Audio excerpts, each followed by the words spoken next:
अस्सलाम वालेकुम एवरीवन। आगे ईद आ रही है तो ईद की खुशी हम लोग ऐसे ही करते हैं कि मीठा कोई भी बनाया और किसी के घर में भेज दिया, किसी के तो नहीं, खैर अपने रिश्तेदारों को जिसके भी घर में भेजना हो तो भेज दिया। यहाँ पे स्पेशल सी ग्रीन फिरनी बनाना सिखा रही हूँ, जिसके लिए यहाँ पे देखें मैंने दूध लिया है थोड़ा सा और चावल भिगो के काफ़ी देर रखे थे, फिर इनको दूध के साथ ग्राइंड कर लिया बहुत अच्छी तरह से। उसके बाद 1 लीटर दूध अलग से लिया है मैंने। चावलों को ग्राइंड करके बहुत अच्छी तरह से पीस के रखना है आपने, ठीक है, इस बात का ख्याल रखिएगा। उसके बाद यहाँ पे देखें मैंने ले ली है चीनी, हस्बे ज़रूरत आप लोग लेंगे, और यहाँ पे इलायची पाउडर ले लिया खुशबू के लिए, और साथ मैंने ले लिया थोड़ा सा रोज़ वाटर, इसके साथ बहुत ज़्यादा जायका इन्हेंस हो जाएगा। अभी किसी भी कढ़ाई में डालते हैं दूध, और फ्लेम आपने मीडियम टू लो रखना है, और दूध को थोड़ा सा हमने इतना वेट करना है कि दूध में बॉयल आ जाए, ठीक है। उसके साथ हम लोग खुशबू के लिए इलायची डाल देंगे, इसकी इतनी ज़्यादा खुशबू आती है, इतना मज़ा आता है ना खा के। आप लोग वैसे भी दाने डाल सकते हैं इलायची के, लेकिन हमारे घर में ना वो मुंह में आए तो पसंद नहीं किए जाते। अब इसको अच्छी तरह से मिक्स करेंगे जब तक बॉयल नहीं आ जाता।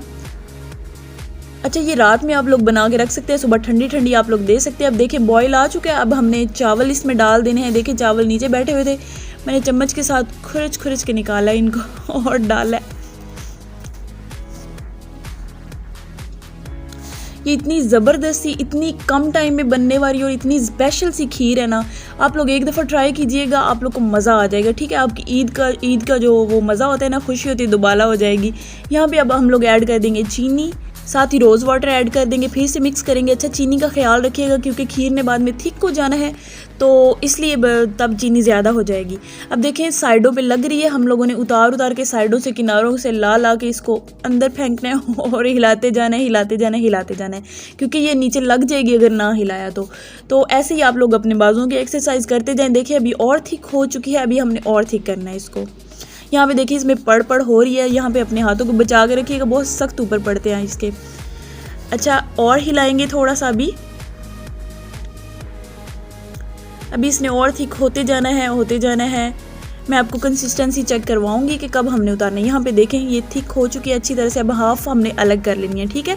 अब ये जो हाफ बच गई है ना, इसमें हमने कोई सा भी ग्रीन फूड कलर ऐड कर देना है। आपके पास लिक्विड हो वो डाल, मेरे पास पाउडर था। अब इसको अच्छी तरह से मिक्स करते हैं और देख लेते हैं कितना प्यारा सा कलर निखर के आ रहा है, आप लोग खुद देख लें। ये इतना ज़बरदस्त सा मीठा है, इतनी ज़बरदस्त ये डिश है ना, इसमें ऊपर से गार्निश करें, वो भी मैंने ग्रीन के साथ ही किया ताकि अच्छा सा कम्बिनेशन बना रहे। तो आप लोग ट्राई कीजिएगा, फीडबैक भी शेयर कीजिएगा, और अपने प्यारों के साथ शेयर करना बिल्कुल ना भूला करें, ताकि वो भी अच्छी रेसिपीज़ खा सके। और बना के ज़रूर भेजिएगा, फिर फीडबैक भी मेरे साथ शेयर कीजिएगा कि जिसको आपने भेजी उसने क्या कहा। अच्छा, रेसिपीज़ जिस तरह से मैं आपको बताती हूँ ऐसे ही एज इट इज़ फॉलो किया करें, ताकि आपको भी वही फ्लेवर मिले जो हम लोग को घर में मिलता है।